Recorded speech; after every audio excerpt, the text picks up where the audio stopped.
We're going to move straight to our panel discussion. I like when the technical advisor said that doors are always open, and so it means that things we'll talk about here we can also share with her, share with government at the highest level, and so everything happening is actually very key and very important as far as this conference is concerned. And so we are going to go to our panel discussion. After that, we'll take a technical session, and then a few other things, then wrap up for today. So it won't be, we'll go to our networking, then wrap up for today. It won't be a long session. It's time for panel discussion. And this panel discussion is on current trends and challenges in geospatial technology adoption across West Africa. And to moderate this session for us, I'd like to, with all due respect, invite a lady that took me 3 days to master how to pronounce her name. And I told myself that when lady becomes president, it will be very difficult to insult her as a president because you can't even pronounce her name. So I'd like to invite to the microphone Dr. Tumbolaifa Were Koromole. Please can we put our hands together? I hope I did justice to that. Dr. Tumbolaifa Were Koromo. I got that, yeah? Yeah, she gave me 95 over 100. I hope my balance for this job is not with her. And it's not based on name. Otherwise, I've lost it. Please can we put our hands together for our moderator for the panel session, ladies and gentlemen. She got our speakers on stage, and then we'll take it from there. Moderator, man.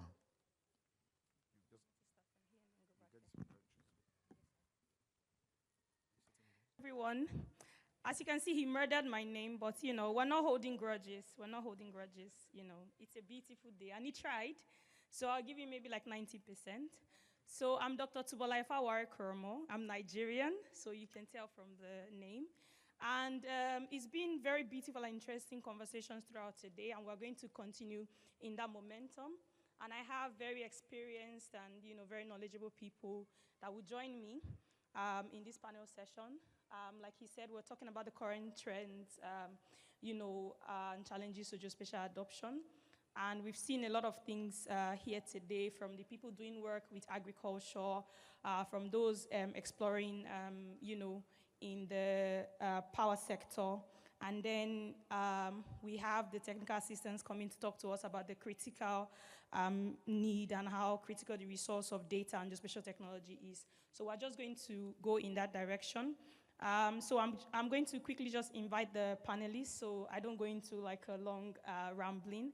I was a lecturer in my former life, so when I talk too much, just know that it's from there. I am, like I said again, Dr. Tubolaifa Warekoromo from the Office of Surveillance of the Federation. And I want to humbly invite Dr. Rekia Abdullahi Babamaji from the National Space Research and Development Agency. And she's also a member of the African Space Council. Dr. Rekia is a deputy director of the Space Agency, like I said, with expertise in geology, water resources, environmental assessment. So if you hear things about crop wash, that's the Madam Crop Wash, right? So she holds a degree in geosciences and civil engineering and has worked in research roles from Nigeria, across Africa, and then the USA. And also doing a lot of work around the disaster risk reduction space. Welcome, Madam. You didn't clap. Did you hear her CV? Okay. Anyways, next we have Mr. Joseph Ame, pioneering data-driven solutions in public health. Mr. Joseph, a round of applause, please. Okay. So, it's Dr. Joseph, actually. It was given to me as Mr. Joseph, but he holds, a PhD candidate, in biomathematics. Impressive. He's a monitoring, evaluation, and assessment and learning officer.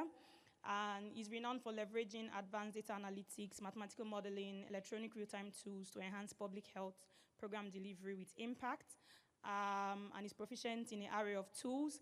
And I know a lot of the people that were asking questions about what tool did you use, what algorithm did you use, we have someone there for it. Next, we have Professor Adeleke Yekini Biodun Anifowoshe. I'm trying my best not to murder it. He's the Dean of the School of Earth and Mineral Sciences from the Federal University of Technology, Akure. Professor, you're welcome, sir. Um, he holds a BSc and an MSc in Geology and Engineering Geology from University of Ibadan and a PhD in Applied Geology from Federal University of Technology, Akure. He became a professor of geological remote sensing at FUTA in 2015 and has led numerous initiatives, including serving as a pioneer head of remote sensing and GIS at FUTA from 2009 to 2020, and is currently the Dean of School of Earth and Mineral Sciences at FUTA, and is a fellow of several prestigious organizations, and also contributes to global initiatives, including UNGGIM Africa and AfriGeos. And then lastly, okay, so like I said, I'm not going to go into a lot of ramblings because, you know, this is a critical topic, and all of what has happened from the morning has, you know, really whetted our appetite to want to understand the challenges we face, what are the current trends, what's the future, why are things the way they are, and, you know, the key success factors, how can we make it better? So while they're sorting that out, I'll just go straight to my questions. And, you know, this is just like an opening for all of the panelists. Just give us a very brief, overview of, in your view, and what you think are the significant trends driving geospatial technology and the adoption in West Africa. How are things changing? How have things changed? And where are we and where are we going? You know, I'll start from Dr. Rekia and then, you know, just move down to the, yes, I'm sure it is. Thank you very much, Tubo, my friend. Good afternoon, everybody. If I'm not mistaken, it's afternoon because I'm thinking that it's lunch that we just finished. So, good afternoon, everybody. I am honored to be in this gathering. Being that I have different people from different industry across the countries in Africa, anytime a government officials or representatives are called to come here, it's another way for us to showcase what we are doing that people don't know. So like she said, I'm from Nigerian Space Agency, NASA. I work in application sector. So for me, the trend that is driving geospatial technology is just about the increase in data usage, the increase in data availability for decision making. The trend that is going on now is about new technology and innovation, AI, you know, drones, so on. Data availability, data sharing, and open source software, free data. And those are the things that is driving the geospatial technology nowadays. You know, it has come a long way. For over 30 years, we have been talking about geospatial. But with the pandemic period, the COVID-19, and the virtual world, so a lot of people or a lot of country is forced to go into geospatial technology because now you cannot do delivering without geospatial technology. Now you cannot do agriculture without geospatial technology. You cannot do infrastructure mapping without that. You can see what the Okomo oil is doing. Not just for agriculture, they are also using logistics. That is a big plus. That is a way to go. So it's no more like we're doing land information system or land mapping. It has transcended that. It has gone into several sectors that as we continue going with new innovation, with young people here, having Internet of 18, and then we make it more sexy, that people will want to use it all the time. Sorry for using that one, because I think that's what I think. Apart from us, we the old people. So the new ones now, you make the technology more sexy, they will go into it. Thank you very much. Thank you so much, Dr. Rekia. Yes, indeed, you know, we need to make it more appreciable to the younger generation. I'll just jump quickly to you. Okay. Good afternoon, everyone. My name is Joseph Ame, and I work with Health and Development Support Program, HANDS, not pioneering whatever that is there. So I'm coming from the health sector, and with focus particularly on neglected tropical diseases. I know that some of us are hearing it for the first time. So all my discussions will be centered around neglected tropical diseases, NTDs. So in terms of the trends of geospatial technology, we've actually moved from our traditional paper-based approach of collecting data to a more advanced and sophisticated approach, which is the geospatial technology. Now we can gain in-depth insight into whatever data we collect. We can work collaboratively, irrespective of our geographic locations, together in one space. And that is what the Esri ArcGIS platform or the system has actually provided for us. Before now, our top management and those key decision makers have actually found it very difficult to make informed decisions.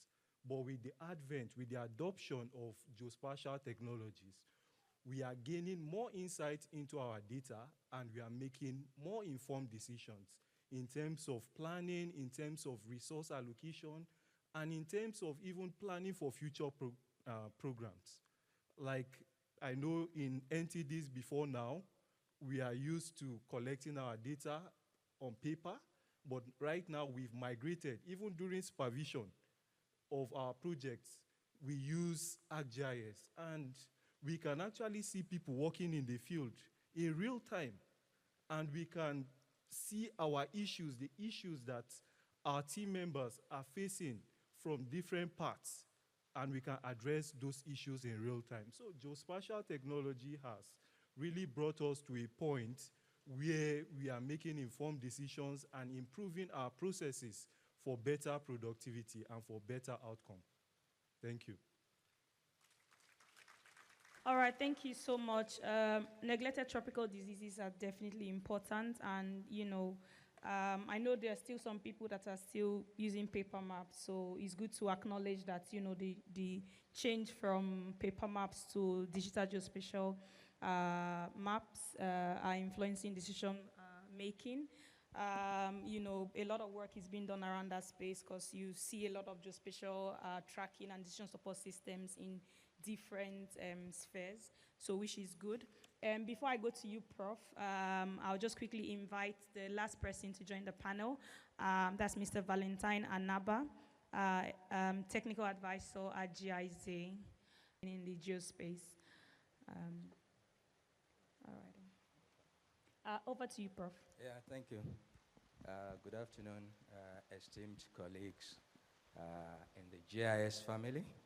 I'm happy to be here to say a few words about the trends of geospatial technology over the years and what we currently have. As you might have heard from our moderator, I'm from the training segment of this technology. We have found over the years that we have so much data to contend with. But most of these data, so to say, are not usable because they cannot easily fit into our expectations. I'm a geologist with many years of experience, so I've been on the field. I have been working when paper was the in thing. Map production was what we did in our laboratories after we might have gone to the field. But gradually, we began to move into the past future. And this brought in uses of GPS, unlike when all we did was pace on the field, get our data, write on notebooks, come to the laboratory to write reports and so on and so forth. But things changed in the last 20 years, and now that we are where we are now, we are expected to be able to galvanize the data we have collected over the years in such a way that this volume of data will be useful for planning and execution. Yes, we have a country that is vast. We have the natural resources. We've been exploiting some, but to the detriment of the environment. And so we have a lot to deal with. Now that spatial data, national geospatial data infrastructure is being put into place by NASDA, Dr. Mrs. Baba Maji, I'm sure will have been working on some of this. It is expected that all the data we have been able to collect over the years will be polished in such a way that they will be useful to everyone, particularly in further exploration and development of the country. The Internet of Things is here also. I used to joke with my students, many of you are here now.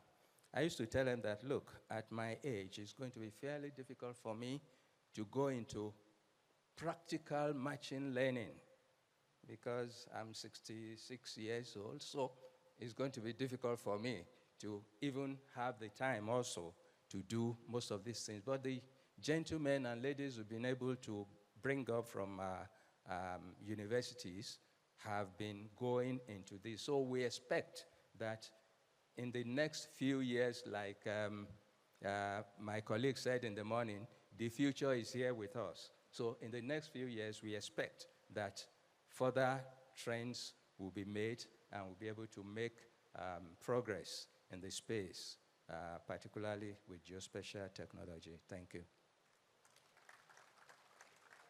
So much, Prof. Indeed, data accuracy, interoperability from the data interoperability to semantic interoperability is key. And a lot of work is happening with the NGDI, which is a multi-sectoral, framework that brings not just NASDA, Population Commission, Surveyor General, everybody within the geospatial ecosystem to contribute to, ensuring that the data set that we have, because we do have data in Nigeria, but then sometimes it looks like we have no data at all, right? So we want it to be integrated, we want it to be seamless, and a lot of work is going in that space. And, it's one of the trends. And indeed, Internet of Things and machine learning and AI. I like that you talked about, encouraging young people.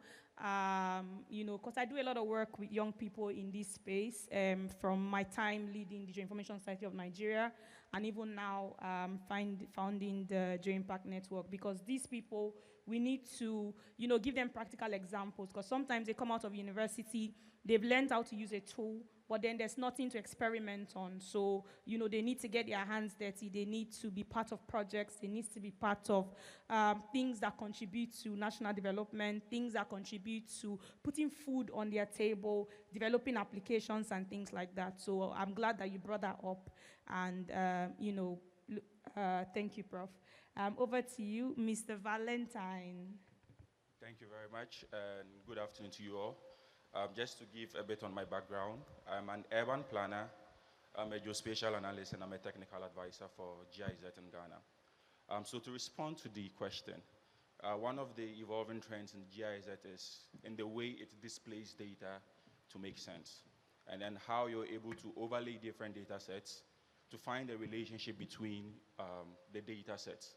Initially, GIZ was seen as a geographic tool and mostly used by geographers, but now GIS is expanding into different fields. We have GIS in aviation, we have GIS in environmental science, we have GIS in climate change, we have GIS in geology, and as the others have said, and this is one of the trends that is changing how people see it and how people use it. Because then when you went to the university and you say, we want to teach you GIS, they go like, I'm not a geographer, I don't know why I should be learning it. But now, institutions are seeing how they can use GIS to make sense of the data that they have.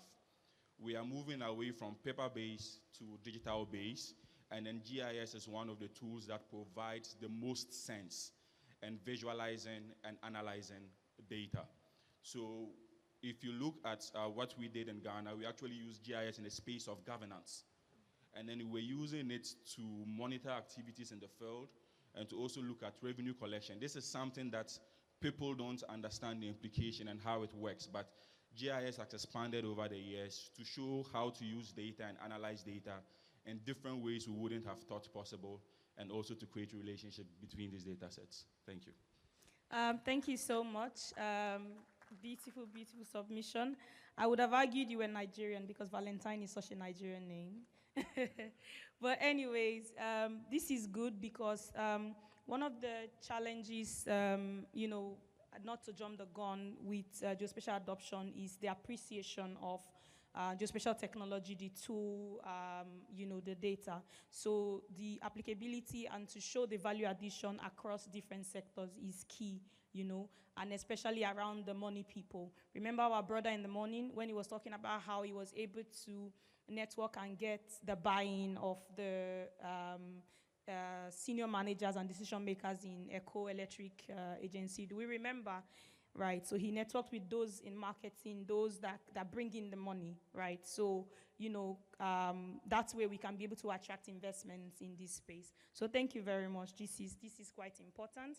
I'll jump very quickly to the next questions, which I've made a little bit of introduction on, which is around the challenges hindering, wider adoption, touching adoption across sectors, adoption, even within us in the geospace. There's a lot of struggle and challenges, adapting to change, right? Adapting to change, learning new things, bringing in the younger generation and things like that.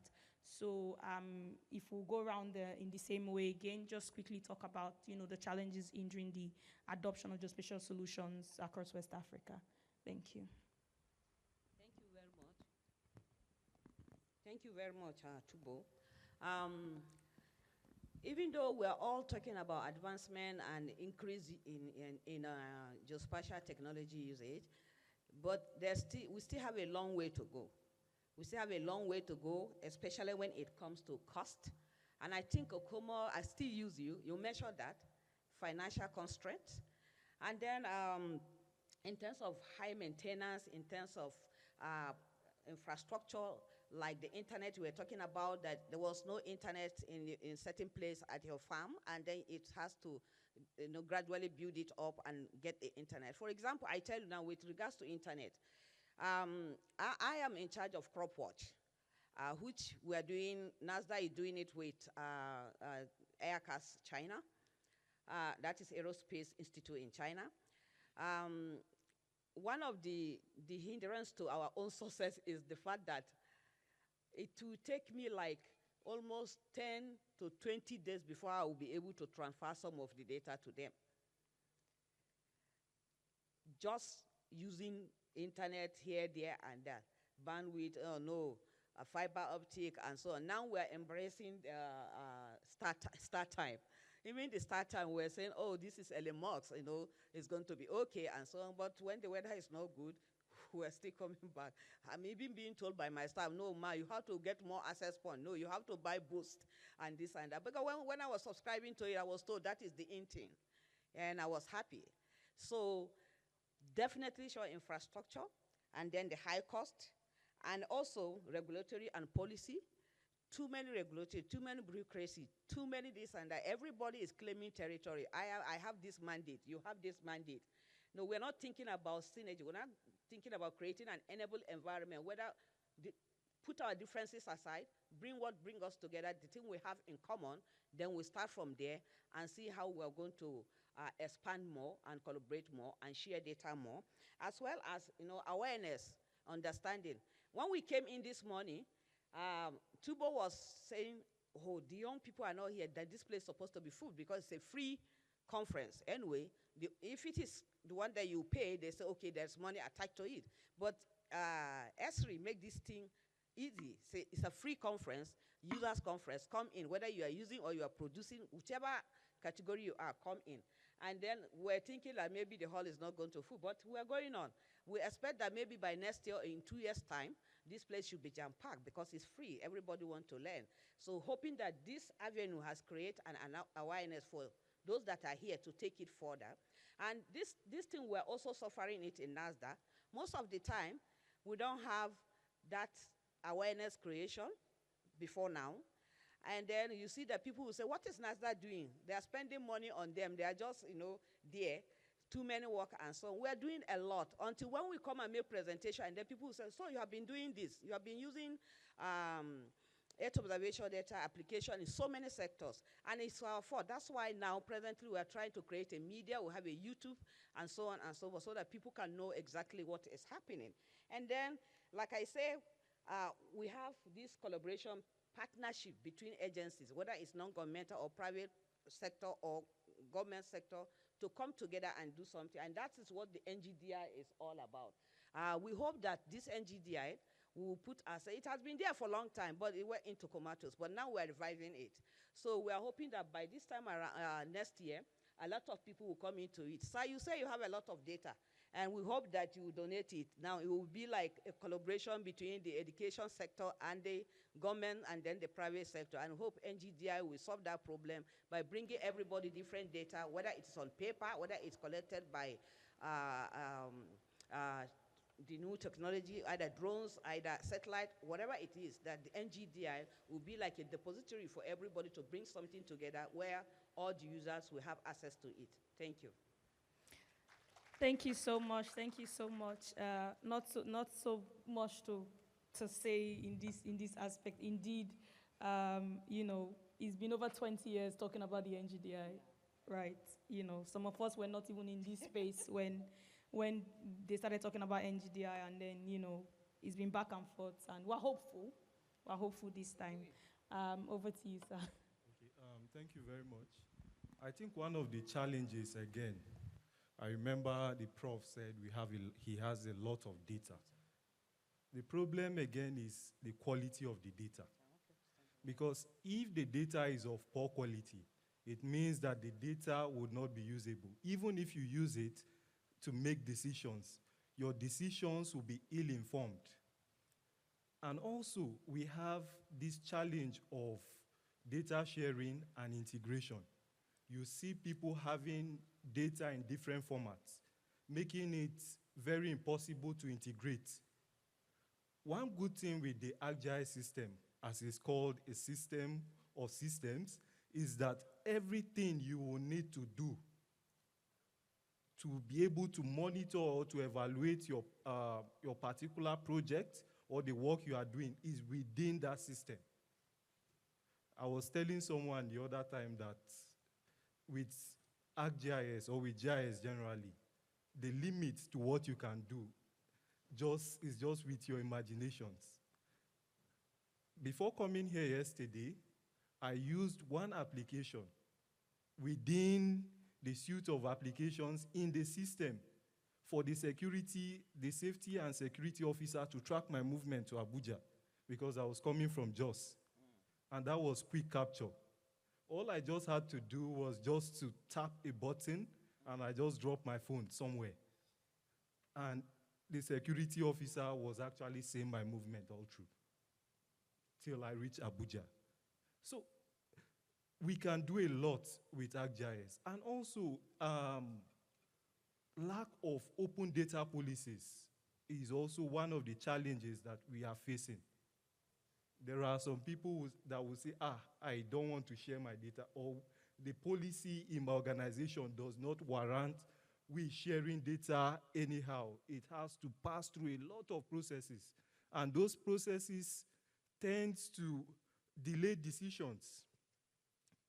I don't know if you've been to more like a national meeting and the national officers are presenting, and maybe they present on a topic and you request for the presentation, they would never give you. You understand? So these are actually some of the challenges we are facing in advancing geospatial technology, not just in Nigeria, but in West Africa and in the world at large.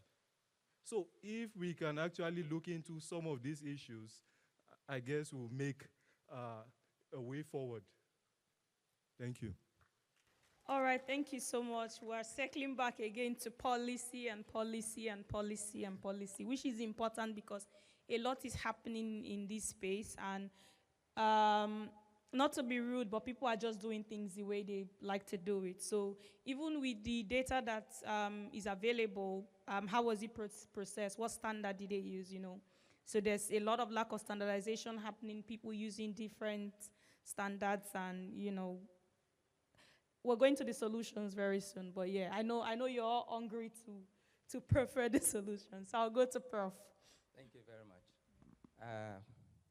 Yes, I said that there's so much data out there. Some will not fit. Therefore, they're as good as useless. The second thing, of course, is this issue of proprietary. For those of us in the university, we face a lot of obstacles, particularly with the oil and gas industry. We want our students to go out there to get data for research. We are not going to acquire their OMLs and so on, but we need data to teach the students, to train them. You may have to go to Ministry of Petroleum Resources, go to NNPCL, go to Federal Ministry of this and that. At the end of the day, the data you get cannot be georeferenced. So what are you going to do? So that is one.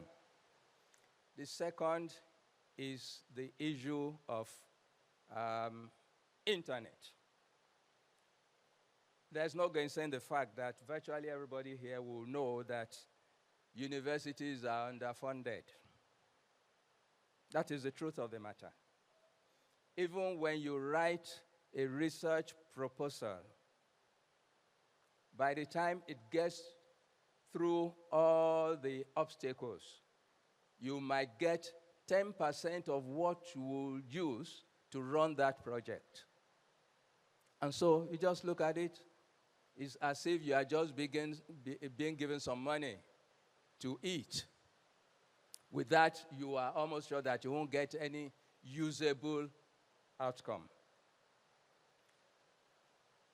The first license we got from Esri, we could not fully utilize it, I must confess. We couldn't. Simply because the laboratory we were using was not connected to the internet. We had 45 desktop systems. We had to move each of these to the computer center to get that license activated. Therefore, we have to move how many times just to get that thing activated. And secondly, right within the laboratory, you cannot go online. So you know how good you can perform your tasks with that. Presently, our downlink is less than 125. So what do you do with that? Uplink 125, downlink 125. What do you do with that?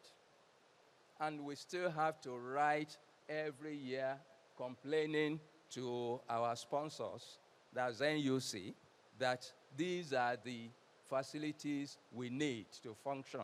So we are still battling with all of this. Of course, we have been improvising using data from all these telecoms, but they are only useful when you are doing single usage. And that will not be good enough in training our students. So these are the obstacles we've been facing in ensuring that we get all this given up and then we make progress. Thank you. Yeah, thank you so much, Prof. And whew, I don't know, that was a lot. There's a lot of challenges with the cost and, getting money into the academic institutions. Just getting internet, I think, is across board from whether you're in academia or you're in government. It's a whole challenge. And I think we were chatting earlier, and you were talking to me about, the cost of software. We're grateful to Esri, we're grateful to Sambos. It's a beautiful thing you're doing, but, our young people, students, they maybe like the one that you were able to install, from the funding from NUC, without going through the hurdle of walking back and forth to install 45 computers. In 45 computers, they get to use it limitedly while in school, and then they graduate, and then they high and dry, right? So after graduating, you don't have access to the same software. You can't practice. You can't, continue to hone your skills and improve yourself. How do you contribute? How do you better yourself? I don't have the answer. I'll move to my brother from Ghana that I've brought back to Nigeria now. Thank you very much. So the challenges are very clear when it comes to the application and the use of GIS. I usually like to categorize them into three.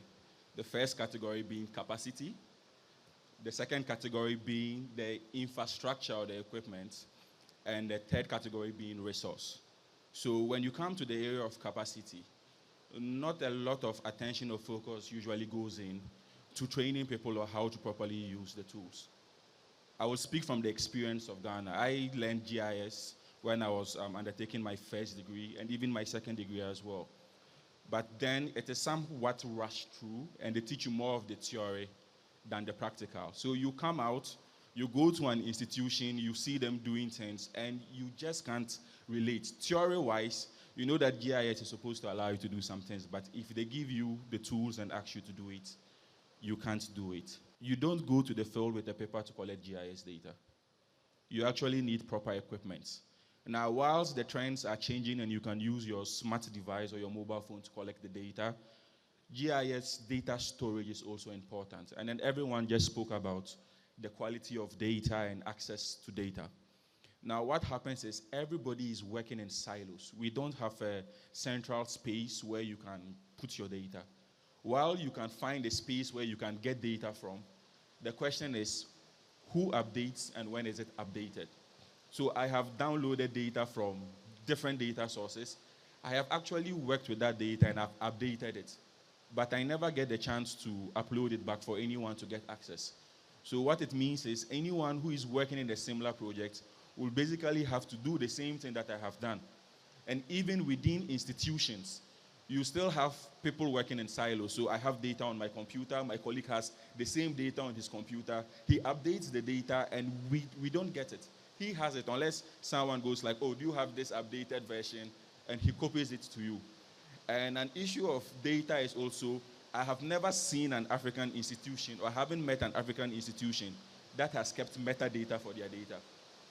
Sometimes you pick the data, you open the attribute table, and you don't understand what is in that data. When I was coming, was making my preparation for the technical presentations, I decided to download data for Nigeria from a source. I won't mention the source. And I opened the attribute table, and then I saw a field called one way for the road networks. And I saw FB. But then I didn't understand what F is for, what B is for.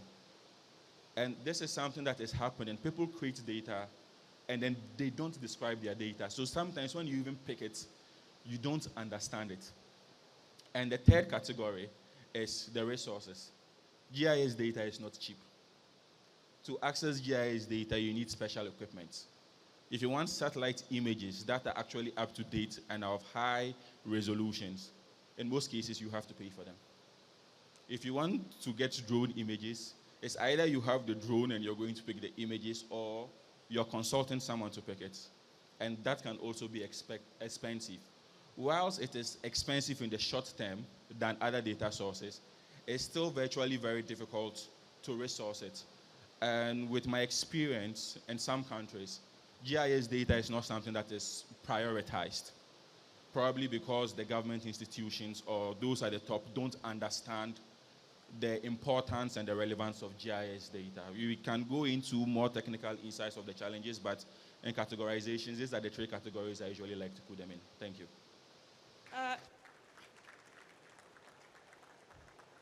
Well deserved, well deserved. You're right, to be fair. I like the way you categorized it because, in terms of capacity, there's also still the human capacity and institutional capacity, which you touched on when you were talking about the infrastructure. And I'm glad this conversation around cost and the resources is, resonating for everyone because it is quite important, right? And the lack of prioritization, like you said, maybe they don't understand it. One of the things that we try to push within UNGGIM Africa is, try to create like value-added services, try to show value proposition, like the way you used it within governance, and then show that, okay, this is the value we can bring in, but some of them are just talk, some of them are just, policies, trying to push. Hopefully we'll get there. And then you talked about metadata and provenance record, which is what you try to describe by saying you got a data, you've updated it, you would update that metadata to give it provenance from the things that you've added, and where do you put it? How does it benefit others? We do a lot of work in silos. You're in private sector. I'm sure there are a lot of people within government that could benefit from the work you're doing or the data that you've been able to generate, but they have no idea you have them, or there's no space where you work together. And this ties up well with the next question I'm going to ask everyone. It's about collaboration. A lot is happening. We have agreed that a lot is happening. We don't have all of the resources or enough resources. We need more training. We need a lot of things, but so much is happening. Now, how can, people in government, private sector, academia, and I'm not going to just limit it to just government, private sector, and academia, because there's a lot happening within the NGO space, from international NGOs to local NGOs, to all of these different forums, because, for example, I'm part of UNGGIM Africa, that's the UN Global Geospatial Information Management, Africa and Global, right? But then how do all of those things translate? She's in the African Space Council, for example. How do all of those things tie back down to the work that we're doing? How are we really collaborating, and how can we foster, a thriving geospatial ecosystem? Because we understand that we are all doing stuff, right? This is an ecosystem, but an ecosystem is not one that is disjointed, right? So how do we come out of the silos and then really just work together? Dr. Rekia. Thank you very much. I agree.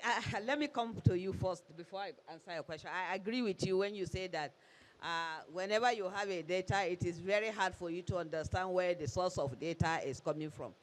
But an expert in geospatial application, definitely sure if you want to use geospatial data, you want to know what is the metadata behind, what is the source, what is the gigabyte, what level of,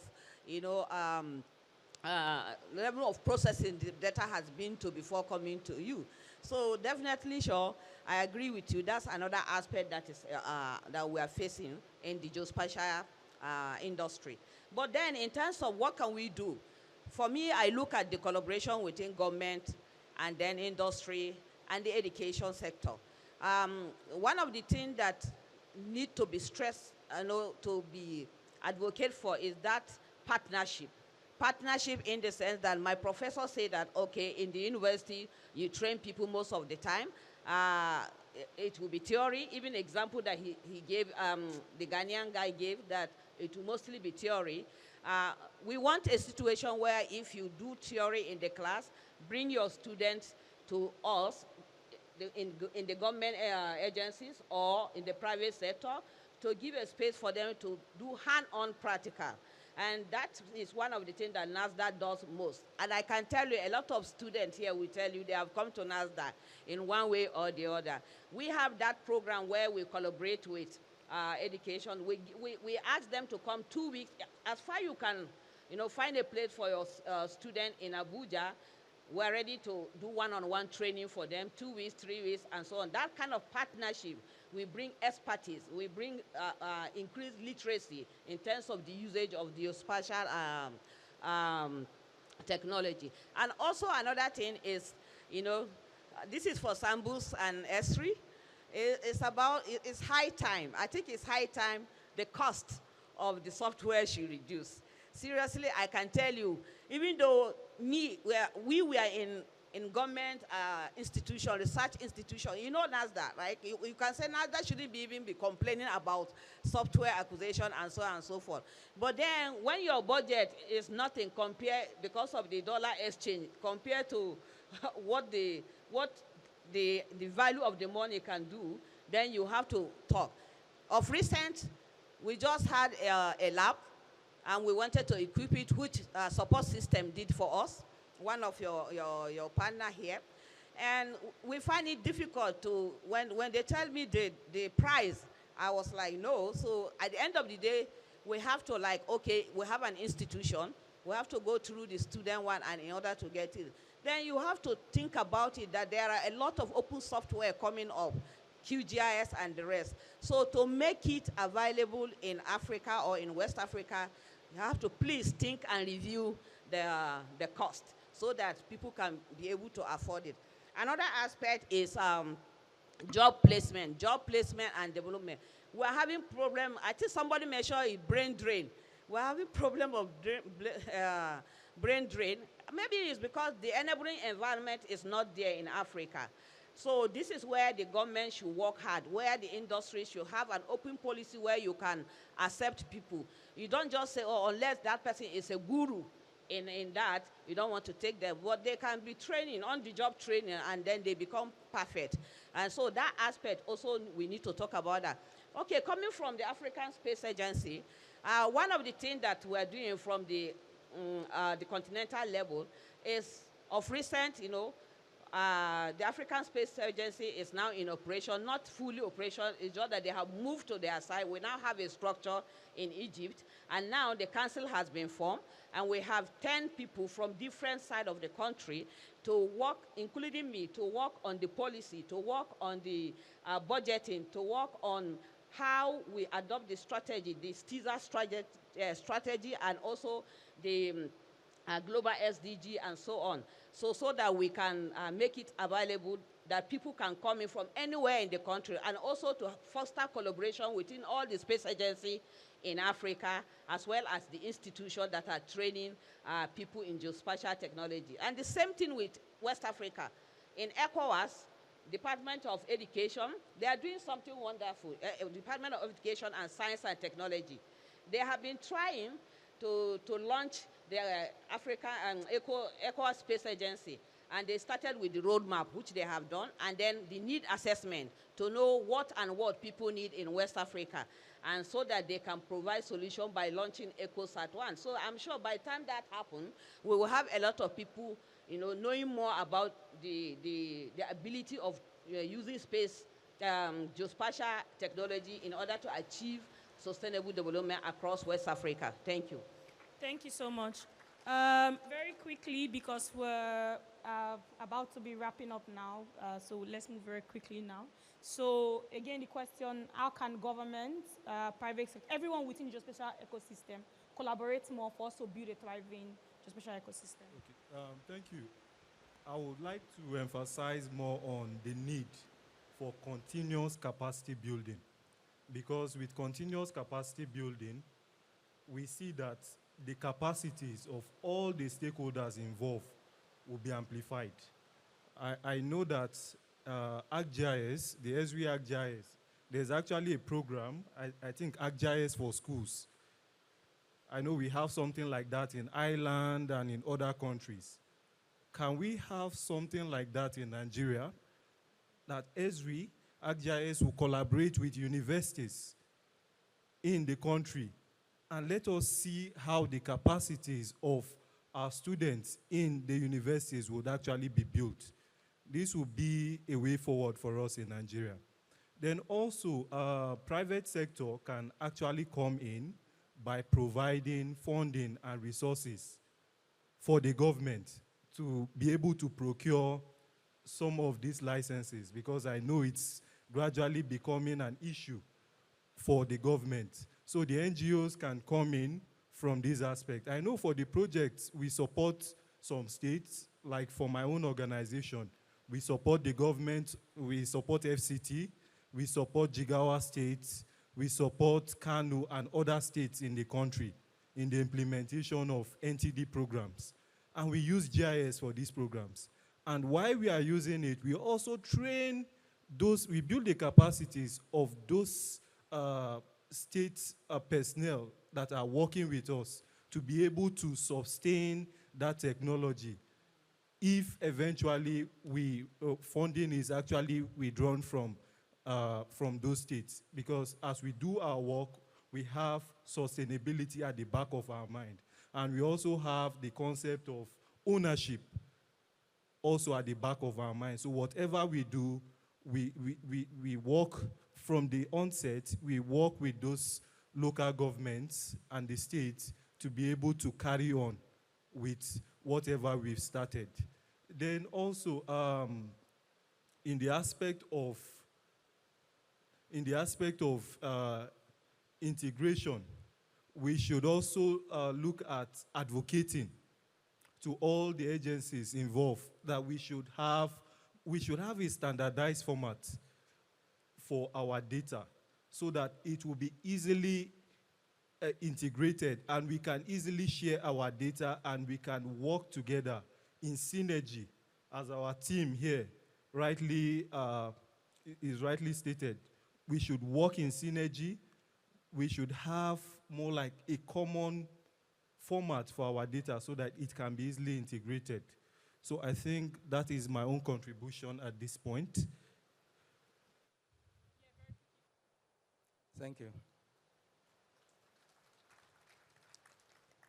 I must say that as a Department of Remote Sensing and GIS, we train products for the geospatial industry.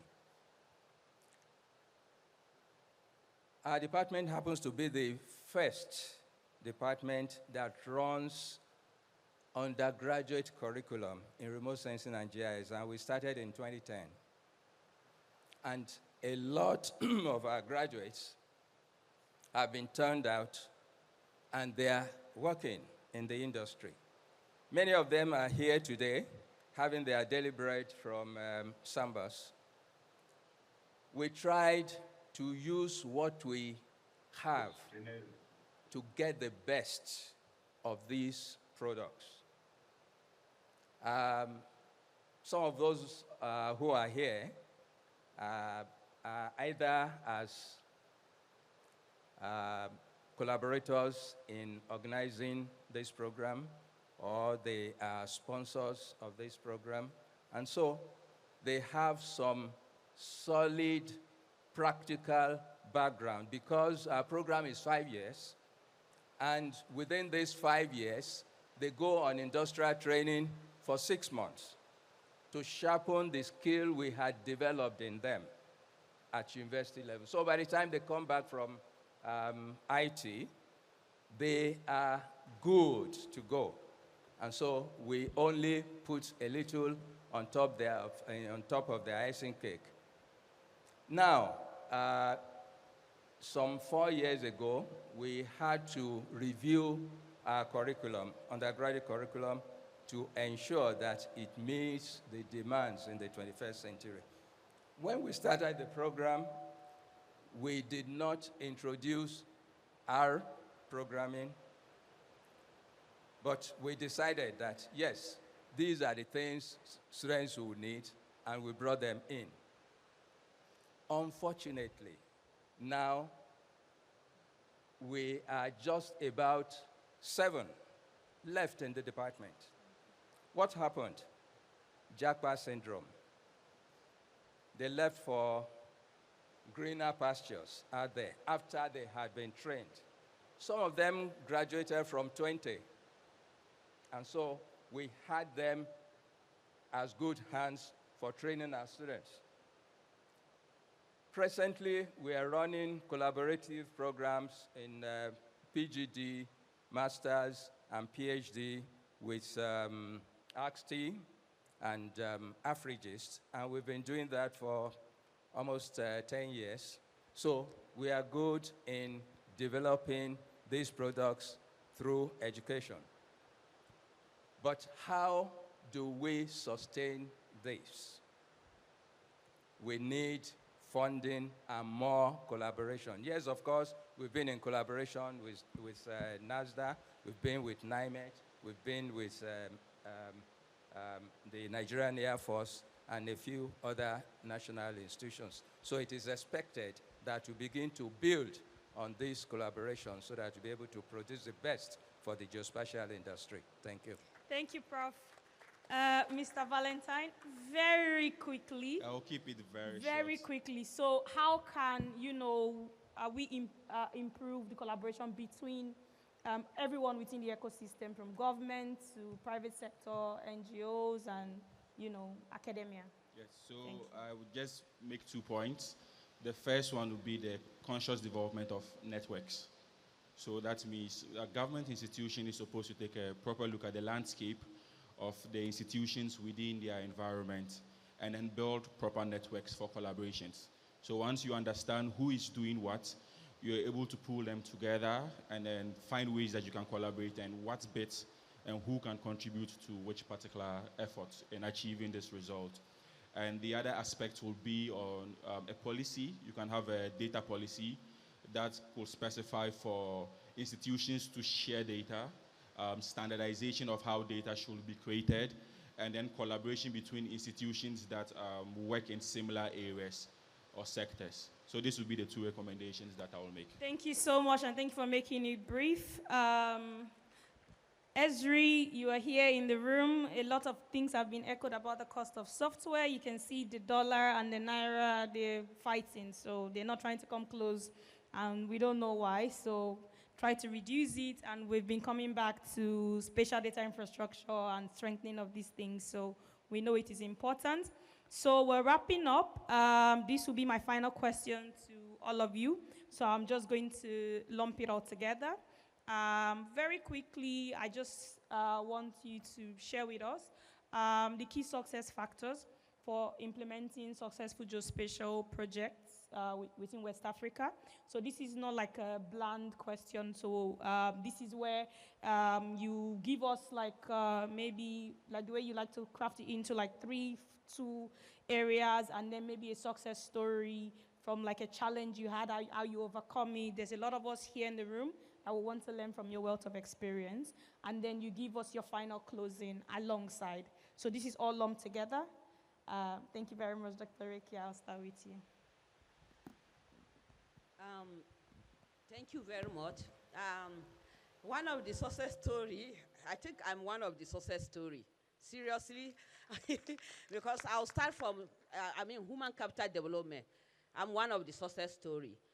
So please, the reason why I say this is because I saw a lot of young people across here, and you are thinking about brain drain. No, I want to go out. You are allowed to. There's positive side of brain drain, because when you go and learn. If you want, you come back. It starts from you.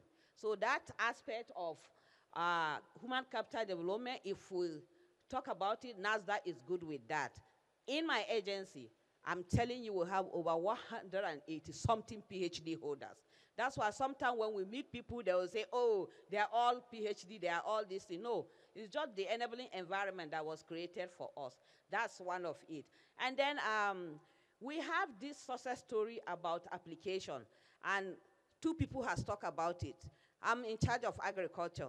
And when I saw what Okuma Oil was talking about, what they did with geospatial technology, I wanted to stand up and add more to the question, especially when they were asking you of multi-criteria analysis. I wanted to help you answer it, but I just said, let me leave it when it comes to myself. Yeah, that is another success story. We've been doing a lot in agriculture.